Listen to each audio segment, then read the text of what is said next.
28 जनवरी सुबह 5:45 पर रनवे सिर्फ कुछ ही दूरी पर था और फिर एक पल में आग, ब्लास्ट और एक खामोशी। अजीत दादा पवार का प्लेन गिर चुका था और महाराष्ट्र की पॉलिटिक्स में एक हिला देने वाली अनसर्टेनिटी शुरू हो चुकी थी।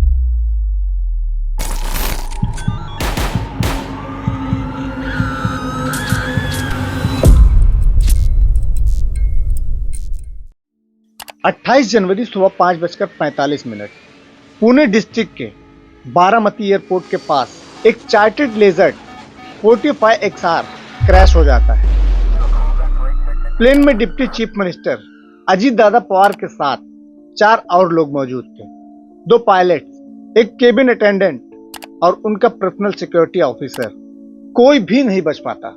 एयरक्राफ्ट मुंबई से बारामती के लिए निकला था, जहां पवार को कुछ प्रोग्राम्स अटेंड करने थे।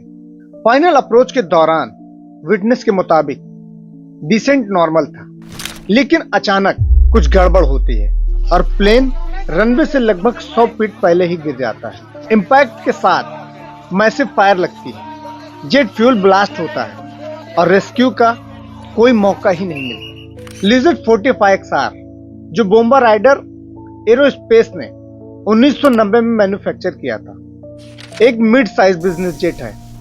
इसकी रेंज लगभग 2000 न्यूटिकल मील्स है और crushing speed match 0.81। Aircraft operate कर रही थी एक दिल्ली बेस्ड कंपनी जो प्राइवेट जेट सर्विस और एविएशन काउंसलिंग देती है। कंपनी का कहना था कि फ्लाइट से पहले एयरक्राफ्ट 100% उड़ान के लायक था। अब flight data record, cockpit voice record और मेंटेनेंस लॉग्स की जांच होगी, तभी एग्जैक्ट सच सामने आएगा। लेकिन एक डिस्टर्बिंग डिटेल्स ये है, 2023 में इसी कंपनी का एक और लेजर्ड 45XR मुंबई एयरपोर्ट पर लैंडिंग के दौरान 2 टुकड़ों में टूट गया था, जिसमें थैंकफुली पैसेंजर बच गए थे। ग्लोबल लेवल पर देखा जाए तो लेजर्ड 45 फैमिली के सिर्फ 3 फैटल क्रैशेस रिकॉर्ड हुए हैं, वो भी 3 डिकेड्स में। लेकिन इंडिया में सिर्फ 2 सालों के अंदर एक नियर डेथ इंसिडेंट और अब ये मेजर क्रैश।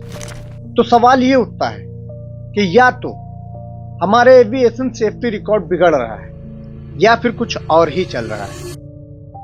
लोगों का शक करना लाजमी हो जाता है, खासकर जब हाई प्रोफाइल क्रैशेस आज तक क्लियर ना हो पाए।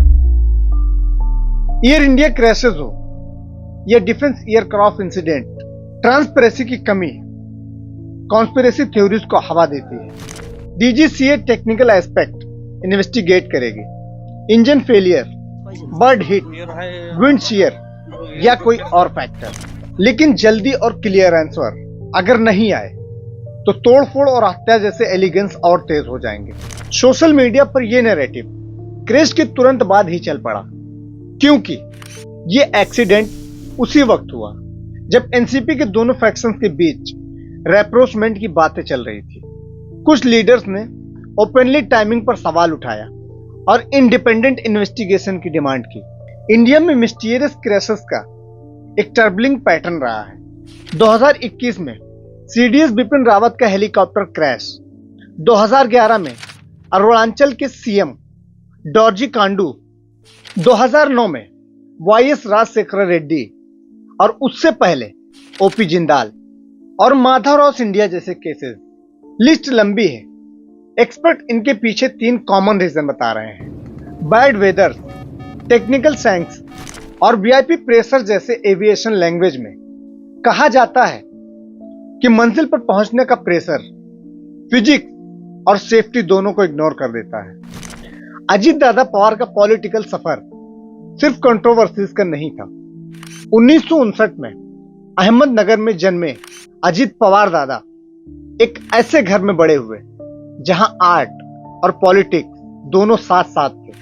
पिता आनंदराव पवार फिल्म इंडस्ट्री से जुड़े थे और अंकल शरद पवार पॉलिटिक्स में अपनी जगह बना रहे थे। पिता के निधन के बाद अजीत पवार को पढ़ाई छोड़कर रिस्पॉन्सिबिलिटीज संभालनी पड़ी।